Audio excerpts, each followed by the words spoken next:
Today let's prepare this delicious vegetarian dish using the banana blossom. So here I have one big banana blossom, that is the flower. So you have to first remove the petals till you get the white portion. Then you cut this white portion into small pieces and finally chop it.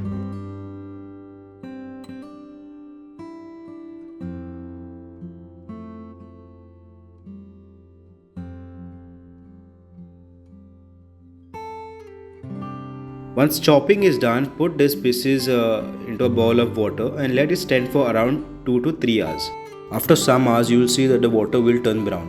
Then you have to discard that water and pour fresh clean water in it and allow to soak for more 2 to 3 hours. For the preparation, heat coconut oil in a vessel, add chopped onion and chili and saute for 10 minutes.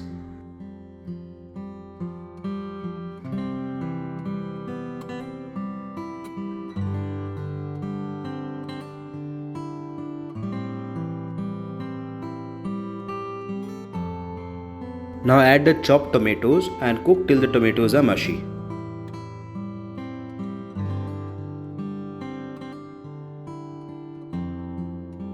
While sauteing the onions and tomatoes, add some salt to it.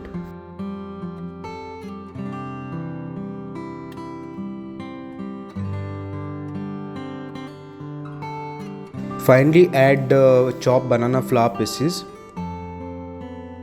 red lentil which is soaked and washed, and give a good mix. Add some water, freshly grated coconut, and cover the lid and cook for 15 minutes on low heat. Once it's cooked, give a good mix.